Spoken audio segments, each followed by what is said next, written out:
Kia ora everyone, this is Anderson's Odyssey. I'm Jacob Anderson and my guest today is Finn Ross, a student and entrepreneur. Finn, you've done a lot of different things in a lot of different fields, but I guess I'm quite keen to talk to you about how that journey started a few years ago and then some of the other new ideas and new projects that you've been working on. So what sort of stemmed this entrepreneurial spirit or trying to solve environmental issues with business models and entrepreneurial ideas? Yeah, cool. Yeah, well, thanks very much for having me, Jacob. Yeah, I can probably start it with sort of the first project, which was let them fish at high school. That's where it sort of all started for me. So me and my good mate Max came up with this model through the Young Enterprise Scheme, which was Let Them Fish, where we were distributing secondhand fishing gear. So we were sending secondhand fishing gear from New Zealand up to impoverished communities in Fiji and Tonga, and sort of working on sustainable fisheries there through some existing institutions in Fiji and Tonga through church groups and NGOs up there. So yes, started there, and then went over to the States for university. We studied in America for a year, and then South Africa for a semester doing wildlife management. And then ended up coming back to New Zealand in Canterbury. And I guess my sort of passion is around that sort of intersection and sort of environmental opportunity through commerce and sort of corporate sustainability. So. I guess that sort of inspired me to continue that journey in entrepreneurship, and that's I guess that's led me to now Bombucha and work on the station and my new startup, the Seaweed Solution.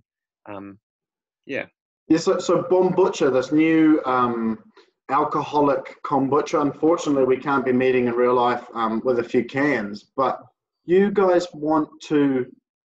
It's offsetting 200 times carbon offsetting this product, isn't it? How are there any other food or beverage companies that are doing that sort of offsetting initiative that you know of? I'm not sure about food and beverage companies. There's a few that are climate positive, so they're sort of just offsetting by 100% and then being overly conservative and just offsetting a bit more. There are a few other 200% climate positive companies in New Zealand. But I'm not sure about food and beverage. Yeah, so I mean, our footprint's pretty minimal. So it's more of I guess more of a sort of statement thing for us. You know, we're saying, well, you know, New Zealand's got this goal of being carbon neutral by 2050. We think that needs to happen a bit sooner.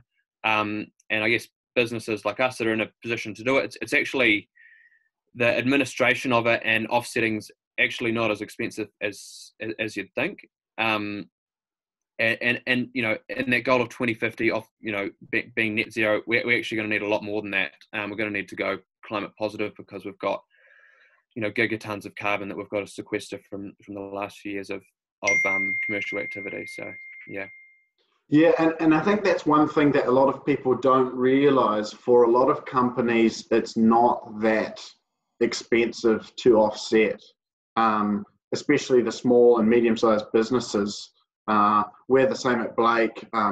We offset all of our flights and activities, and it's pretty small compared to what people might think. They get this really expensive tax kind of slapped on the end of their financial year. And so, did you just choose 200 times because you thought that was a number that seemed like a good statement that you guys could do that was feasible, or what was the sort of the rationale behind that? I guess it was a bit of an arbitrary number, but it's more because that's twice our emissions. I think that's a pretty good place to start. I guess it's a bit of a trying to sort of be a bit of a leader, saying, hang on, well, we can get to 200%. What businesses can go further? If some people then decide to go do 500% offsets, well, that's awesome. So how can we sort of, I guess create a bit of friendly competition on who can, offset the most? But I guess it's also, with these offsets, it's mindful not to get complacent that you can just, go business as usual and offset all your emissions because it's not costing much or you don't have a heap of emissions. It's, pretty important that to start with, you need to reduce your emissions. So yeah, working that in as well. And did it start? Were you guys just brewing kombucha at your flat? How did it kind of all? Where did the idea stem from? Yeah, we were sort of just mucking around.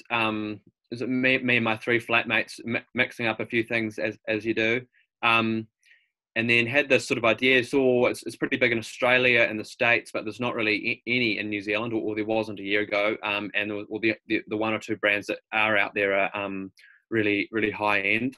And a lot of students were mixing, kombucha and vodka and things. So we thought we'd just give it a go, I guess. Thought there was a gap in the market and wanted to have a bit of a project. So yeah. Cool. And I guess have all of the emissions that you guys have been offsetting, is that all of that work been done on the station, or have you guys been doing it somewhere else, or what's? Yeah, so we're doing it all through Ecos. I'm not sure if you're familiar with them. They're an offsetting service. They've been really cool, great to deal with. Really cool company.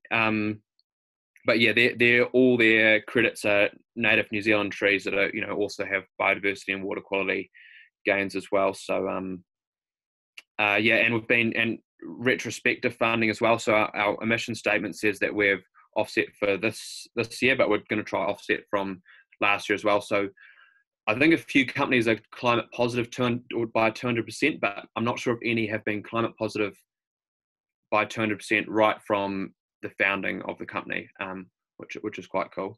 Yeah, but it's just our business emissions. So there's a bit of sort of discrepancy around what we're actually offsetting.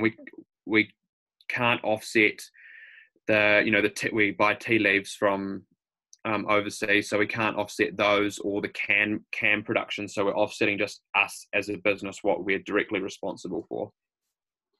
Yeah, I think that's one of the big challenges for a lot of these companies, isn't it? How they can track their whole supply chain from the start, and which parts of that they can directly measure and offset or not, which is an ongoing challenge, I think, for a lot of these companies. Yeah, and I think a really important thing for companies to realize is full transparency right back to the start. Which is what we're sort of doing here at the station. I guess at the other end, we're right at the start, and our wool that we produce here is, we're the first place it comes from, but it goes through a lot of different places before it ends up as a as a sweater or socks. So yeah, I guess we're at the other end of that supply chain. Working with a few companies to try have ultimate traceability and the full carbon budget right through the supply chain. Yeah. So and I guess just for the people listening, so they know, they may not have heard of Lake Hawea Station and the goals that you guys have.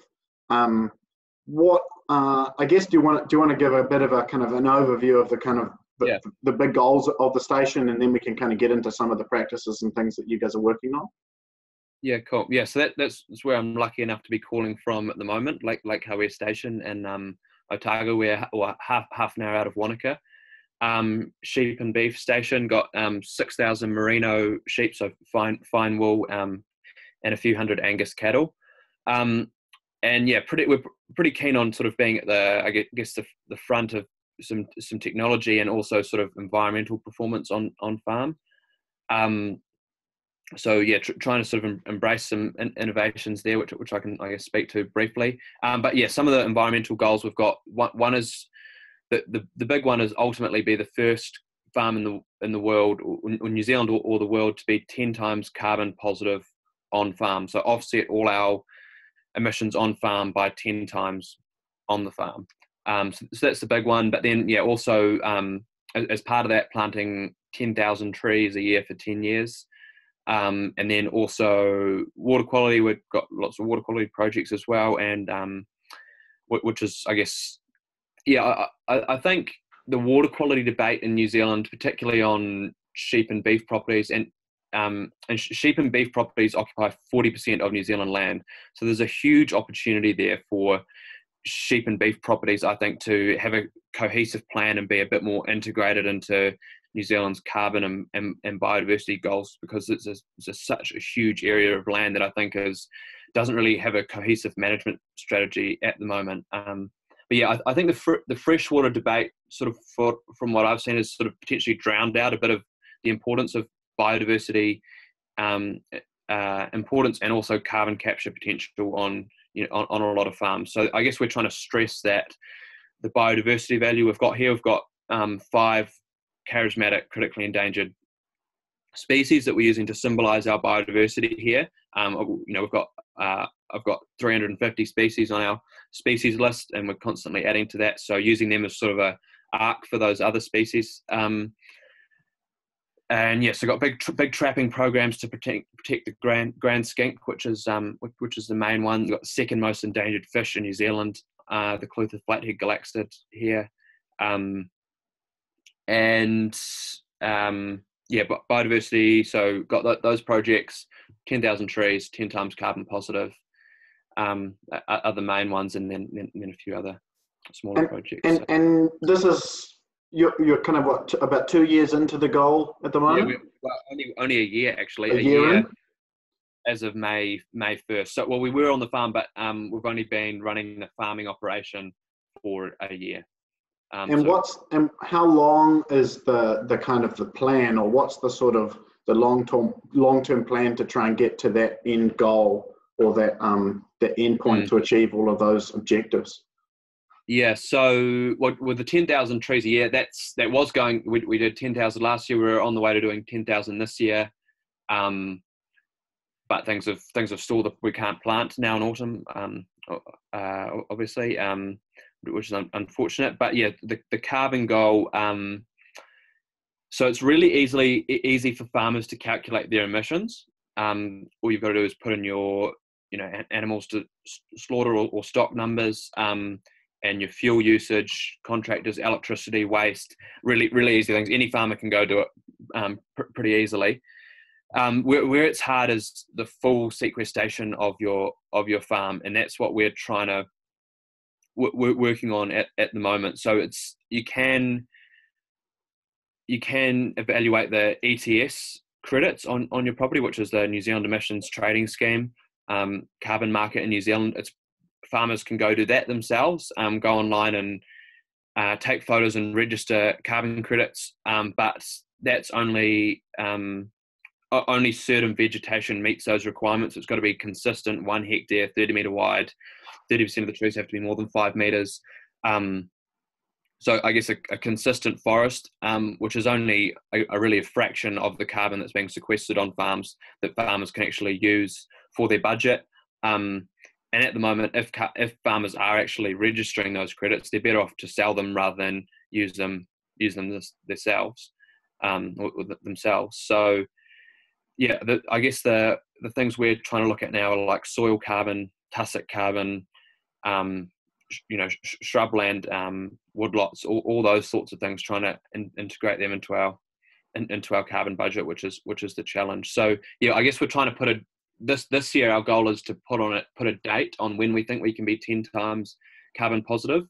At the moment, hopefully 5 years would be great. But yeah, there's still quite a few management changes that need to be made to make that happen. Switching to more regenerative sort of agriculture and yeah. So to become 10 times carbon negative, obviously you need a lot of land to be able to plant and also store carbon in the soil. Some other parts of the country may already have very fertile and well-established soils with lots of organic material in them, or they may not have the space to plant the trees or kind of sequester a lot of that carbon themselves. How do we kind of help New Zealand navigate through this debate about the kind of emissions and the challenges that we have on farms against the kind of the opportunity and the way to promote that biodiversity story that you guys are talking about and you guys are working on? Yeah, well, I think to get to the 10 times goal, which is obviously at the one end of the sort of environmentalist farming spectrum, you need a lot of land, especially for an operation, of our size. But I definitely think it's possible for all. Well, I would think it's possible for the vast majority of farms in New Zealand to become carbon neutral on farm, through I guess more regenerative practices. So yeah, I guess it's around sort of policy and trying to incentivize some of that for farmers. I guess at the moment there's not really an incentive to try reduce your emissions on farm, or and there's lots of biodiversity projects, but yeah, I guess the biodiversity one's probably even more challenging on farm. Potentially projects where I guess you're getting farmers and farmers' families to start sort of doing bird counts and making a species list on farm. I think that's a really good place to start for most farmers, is just making a species list of your farm. It's a pretty fun activity to do, and we do it with everyone who comes on here. We've got the bird books, alpine plant books, and if you get in, if you find a new species and you get a box of kombucha, which is, we've got the big list in the wool shed. So I think it's quite a fun activity, a good place to start. And, then farmers can say, oh, hey, look, we're, starting to see a few new species that we haven't seen before coming now. And then recognizing what they are, and then maybe see a few more coming back with management changes. So. And I think there's a huge opportunity there in that freshwater and biodiversity space that hasn't been tapped into, and we can create these amazing corridors. A lot of that requires a huge amount of predator control and trapping work. And you guys are also planning on building a predator-free fence, I understand, on the lakeside, aren't you? We're doing a big, not a predator-free fence. We've had a huge amount of possum control and ferret control. Huge projects. It's a big area of land, 16,000 acres. So the plan is a 30-meter riparian corridor from Timaru Creek right round 7 k's of the lakefront all the way to Hawea Pub. So from Timaru Creek to the pub, which is around a 20-meter big riparian corridor is the ultimate plan. Yeah. And have you guys been working with Doc and others to do all of that predator control, and has that been mostly trapping, or what have you guys been doing? Yeah, trapping, a lot of poisoning. Ferrotox poisoning is the main one, and then trapping for the mustelids. But yeah, working with Doc and a few of the community groups, and also Forest and Bird. We're hoping to have the Forest and Bird Otago branch do offset their emissions on our property, which would be quite a cool project. So yeah. And have you guys already noticed an improvement in the bird life since that trappings began? Yeah, we have. We've got the second round of trapping was actually only finished just before lockdown. The second big run. But yeah, no, it has been I think small improvement. But yeah, hopefully in spring is when we'll start seeing the gains. We've got a group from the States that comes every year, 16 undergrad students in early December, and they do a big annual monitoring survey of everything. So that's where we get our sort of data collection on, year on year what's happening. Yeah. And you guys have other volunteers and groups can come and help out and plant and trap on the farm as well, can't they? Absolutely. Yeah. Keen to get as much trees in the ground as we can, and anyone to volunteer for that is great. And volunteers for trapping as well. Yeah. One of the other things that you guys have been looking at on your farm is using seaweed fertilizer, isn't it? Why seaweed? Yeah, pretty early days on seaweed fertilizer. We're pretty hill country, but definitely for some of the flats. There was a really cool country calendar episode actually just on Sunday of Lindburn Station, and some of the fertilizer they're using, in their sort of regenerative model. But yes, I think the opportunity, a lot of opportunities around seaweed and fertilizers, definitely one of them. Lot more natural, less emissions, and also seaweed through seaweed for stock food is another real big opportunity. Yeah. And I know that you've been working as well on understanding how seaweed draws down carbon and trying to explore models for blue carbon. So instead of focusing on trees, we can start to think about offsetting emissions in the ocean as well. What projects have you been working on there? Yeah, so last year I was part of a enterprise competition at university, and ended up winning that competition with an idea called the seaweed solution. So it was a 2-day startup comp, and we calculated that Christchurch could become carbon neutral through offsetting with a quarter of the cycleways budget, which was pretty amazing. The whole city could become carbon neutral if it had enough offsets. Problem is there's not enough supply of those offsets, and then also nationally New Zealand could become carbon neutral tomorrow with 900 million worth of offsets, which some people argue is, well, a smaller percentage of the cost that it would take to change business as usual New Zealand to a net zero New Zealand through offsetting. Obviously, there's a bit of a debate around offsetting ethically in that you're sort of just putting a bandage on the wound. And I can imagine people would just say, oh, okay, we can offset and we can just keep going business as usual, and we don't have to worry about changing our behaviour. And I think that's one of these important things from COVID as well. People going, oh, look, the air pollution's getting better. Carbon emissions have gone down by 25% or I'm not quite sure if that's the exact number, but actually those emissions haven't gone away. It's just that we're not driving the cars, or we're not,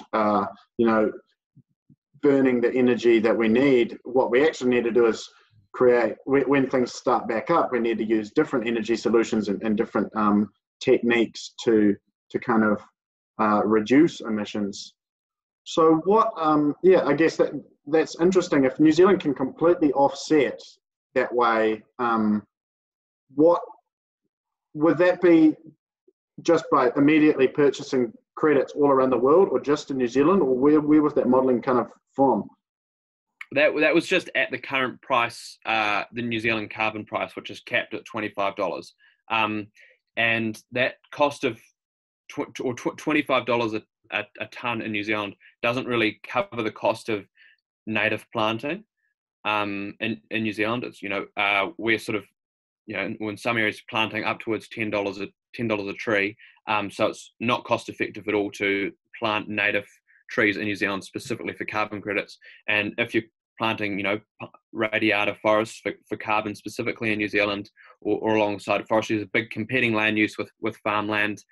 And also you're not really getting any biodiversity gains from planting, radiata forests. So yeah, I guess we sort of looked at that and said, well, where could the supply of offsets come from New Zealand? Hopefully we want to offset in New Zealand. You can offset all around the world at a lower cost than you can in New Zealand. But I guess New Zealand would hope that our country is carbon neutral rather than going overseas for some of our credits. So how can we do that? Well, we've got the fourth largest EEZ in the world, or maritime area in the world. How can we utilize that?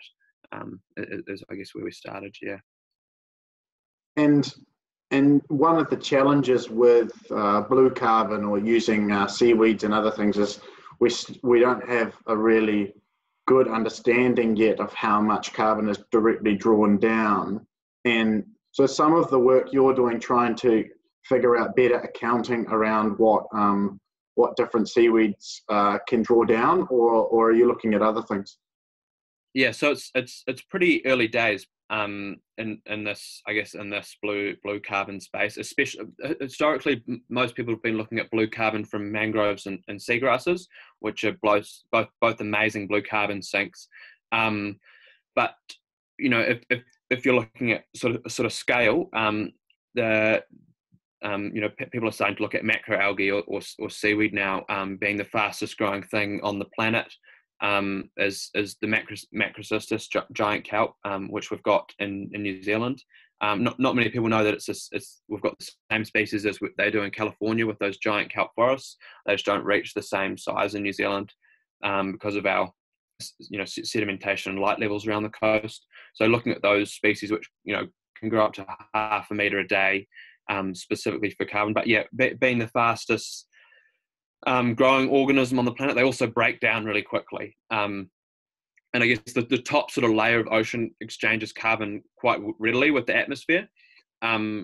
So if we can lock in as much carbon, but then it's just, if the seaweed's just breaking down again and releasing that carbon, well, it hasn't really done much. So it's about locking in that carbon and then putting it somewhere where it can never get back into the atmosphere, which in the ocean is potentially below depths of 1,000 meters. So I guess roughly what we're looking at doing, and it's definitely quite a long-term project, is aquaculture at over 1,000 meters, either off the side of oil rigs or on free floating platforms, or with the big anchor, growing these this Macrocystis or giant seaweed and cutting it off every 40 to 50 days or whenever the growth cycle ends, and then sinking it below 1,000 meters and then selling that as a carbon credit. And probably, yeah, I guess, I don't know how familiar you are with some of the geoengineering strategies and talk, but one of the important things is sort of finding our place, or this idea's place in that geoengineering conversation. And are we aquaculture or are we geoengineering? Because I guess geoengineering does get a bit of criticism. I think that's an interesting point, because what you're doing by I guess farming the kelp and then letting it sink, that's a natural process, but it is also providing a sort of a geoengineering mechanism. But it's different to, say, seeding the ocean with iron, which then draws down create these algal blooms, which then absorb a lot of the carbon. I talked a little bit about that with Rochelle Constantine the other day, and how whales, and when whales poo, they're basically fertilizing the ocean, and that's more effective than seeding the ocean with iron is, which was kind of an interesting conversation as well. But yeah, it's an ecosystem service, right? So it's no different to planting trees on land. It's just that we're doing it in the ocean, and we're doing it in a slightly different way. So, I would probably say it's more like an ecosystem service rather than a geoengineering one. Yeah. I mean, it's interesting. I think, there's an enormous amount of carbon out there that, even if we stopped our emissions today, we've still got to sequester huge amounts of carbon. And I mean, some of the criticism of, sorry, I think that was the boys outside there. But yeah, so, I guess the criticism of geoengineering comes from, it's not really natural, and maybe if you're doing all this with seaweed, potentially having adverse effects on some of the benthic communities offshore. Yeah, so I guess it's an interesting place to be. Yeah, and I guess that's we have to ultimately make choices and decide what we think the right amount of disturbance or the right amount of risk is for solving some of these solutions, to get us out of, I guess, the biggest experiment that we're running, which is just pumping a whole bunch of CO2 into the atmosphere and into the ocean. Yeah, it's interesting to see if, a lot of the regenerative agriculture or regenerative aquaculture solutions, and minimizing emissions, and some of the sort of smaller scale strategies in planting, or I guess sort of natural solutions. Well, what we've done over the last 50 years has been so unnatural, and although these natural solutions, we might be able to apply them across New Zealand, around the world, I think to have the amount of change that we need, we might have to look to sort of unnatural, larger scale solutions to really get something happening quickly, at scale. Yeah. Yeah, I think especially if in the next 10 years we really don't get our knitting in order, we're going to have to start looking at some of the more aggressive techniques if we're really trying to draw down a lot of that carbon and reduce the impact. So I look forward to seeing how these different projects track, Finn. It's fascinating talking to you about all of the different initiatives that you're working on. Do you have anything else you want to add to those? Well, probably the only one I didn't mention is, I guess, two of the other quick opportunities on the station. One is around soil carbon, which is, I think, seaweed and soil carbon are the two of the really big opportunities. One of the quick stats on soil carbon is if we globally increase soil carbon by 0.4% every year, would eliminate anthropogenic emissions. So it would be just 0.4% a year in soil carbon. So it's a huge opportunity there. And then also the stock feed one is another really interesting one. Some of the big criticism about this methane emissions reduction has been that it's been reducing growth rates in cattle. But there's been some new studies done in Australia where with 1% dietary supplement of seaweed, they're reducing methane emissions by 90% and increasing growth rates by 10%, which I think is if that's true and scalable, that's a pretty amazing silver bullet for agriculture. So, but otherwise, really enjoyed talking, Jacob, and thanks for having me. Cool. Thanks, Finn, and cheers, everyone.